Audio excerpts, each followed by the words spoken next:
E aí pessoal, beleza? Bem-vindos de volta à série Desenvolvimento de Plugins para o WordPress e como eu disse no último episódio, hoje nós vamos trocar a nossa classe de Autoloader para utilizar o Autoloader do Composer.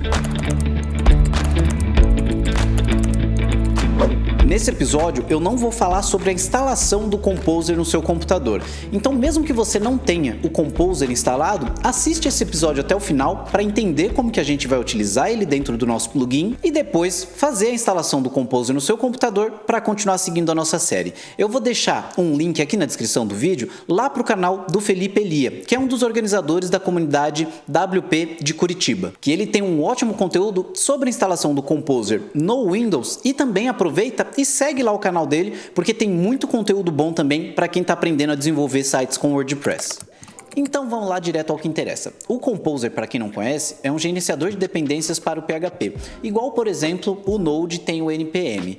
E pelo Composer, além de gerenciar dependências, a gente pode utilizar o Autoloader dele também. A facilidade de gerenciar as dependências do projeto com o Composer é, por exemplo, se eu quiser utilizar um pacote de outro fornecedor.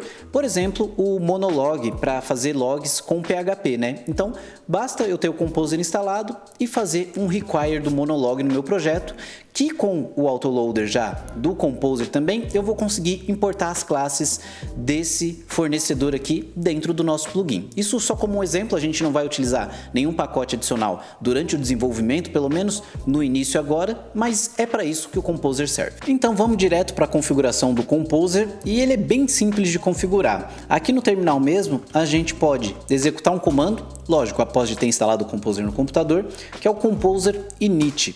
E ele vai fazer uma série de perguntas que vai criar o nosso arquivo de configuração Composer.json. É igual o package.json que tem no Node também, no NPM. Então, aqui ó, primeiro ele vai perguntar o nome do pacote, eu já vou dar um OK aqui.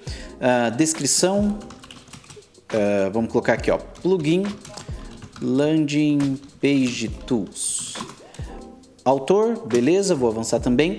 A Minimum Stability, ele pergunta qual tipo de estabilidade de pacotes você quer importar para o seu projeto. Então, aqui a gente tem Dev, Stable, Alpha, Beta, Release Candidate. Eu vou colocar que eu quero no mínimo versões estáveis de pacotes para utilizar no nosso projeto. Então, Stable, aqui ele pergunta qual o tipo de projeto que você está iniciando. O meu projeto é um projeto, então Project. Em sequência ele pergunta qual que é o tipo de licença que a gente vai utilizar nesse projeto e como nós estamos criando um plugin para o WordPress, nós vamos estender a licença do WordPress, que é a GPL. Aqui em seguida ele pergunta se você tem alguma dependência para utilizar no seu projeto, algum pacote que você vai utilizar no seu projeto. Inicialmente não vou colocar nenhum, mas eu vou colocar dependências de desenvolvimento. Então eu posso confirmar o yes aqui e procurar pelos pacotes que eu vou utilizar nesse projeto. E quando o assunto é desenvolvimento de plugins, por padrão eu já utilizo dois pacotes. Um que é o WordPress Stubs. Então, só a gente pesquisar aqui. Eu utilizo esse segundo pacote aqui, ó, que está no índice 1. Então, marca aqui 1, dá OK. E, beleza, versão eu vou utilizar a última versão do pacote. E aqui eu vou procurar também pelo ACF Stubs, porque eu costumo usar muito ACF em quase todos os projetos que eu crio com o WordPress, porque ele facilita muito na hora de você criar campos personalizados. Então eu vou utilizar o ACF Stubs também. Eu utilizo o pacote 0 aqui, então só dá um OK. Última versão também. E beleza, eu não vou utilizar mais nenhum pacote. Ele pergunta aqui se está de acordo com a criação do nosso arquivo composer.json. Eu vou confirmar também, está tudo certo. E por enquanto eu não vou colocar ele no git ignore, então vou adicionar um não aqui. E ele está perguntando se eu quero instalar as dependências agora. Eu vou dar um yes para ele já fazer a instalação das dependências. Beleza, está instalado as dependências aqui e se a gente for na nossa pasta de projeto agora, você vai ver que tem uma pasta Vendor aqui, que é onde fica tudo que o Composer instala. Então a gente tem o Composer de fato, as duas bibliotecas que eu baixei aqui, o ACF Stubs e o WordPress Stubs, e nós temos um arquivo de Autoloader, mas a gente ainda não configurou o Autoloader. Eu vou abrir o arquivo aqui composer.json, que ele criou durante o nosso passo a passo ali e vou adicionar a parte aqui do autoloader. Eu já deixei o código pronto aqui, então vou só colar pra gente. E o autoloader que a gente vai utilizar está seguindo a PSR4 e a gente está trazendo aqui o nome de vendor, né? O prefix name aqui de vendor e também o nome aqui, o subname space, que é a pasta aonde vai estar os nossos arquivos. E aqui eu estou direcionando todos os arquivos de classe inicialmente para a pasta includes de uma forma global.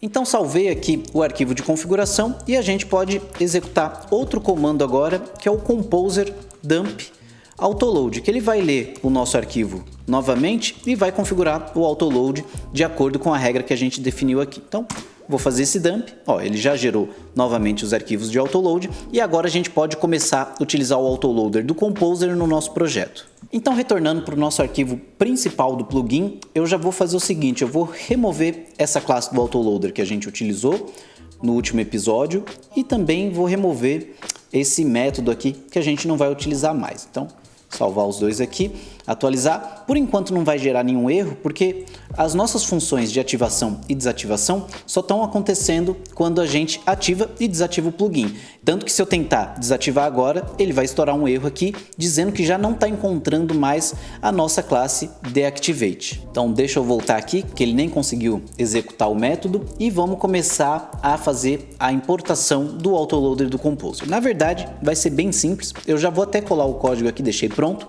Vou fazer uma verificação se o arquivo vendor /autoload.php existe, então já estou utilizando aqui o meu plugin path, então a gente está chegando exatamente nesse arquivo aqui, verificando se ele existe. Se ele existir, eu vou fazer o require once dele para o mesmo caminho, né? Então a gente está requisitando o arquivo aqui do autoload. Isso ainda não vai fazer a nossa classe funcionar. Mesmo requisitando o arquivo aqui, se eu tentar desativar, ainda vai estourar esse erro.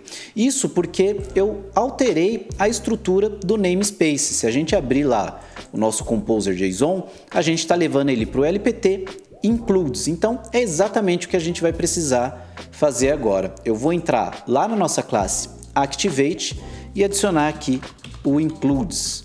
E também vou aproveitar e fazer isso na deactivate. Beleza. E aqui na nossa classe principal do plugin, eu também preciso informar que agora eu estou buscando esses caras lá na includes. Então vamos colocar aqui includes /activate e includes /deactivate. Vou salvar. Então, já deve estar tudo ok agora e a gente pode tentar desativar o nosso plugin. Então, tá aí, desativou normal, vamos ativar ele de novo e a gente poderia até jogar aquele eco na tela que a gente estava jogando para ver se a nossa classe está sendo ativada. Mas como a gente está depurando aqui, eu posso simplesmente vir até a minha classe e colocar um ponto de parada aqui para ver se está chegando até o método. Então, deixa eu desativar.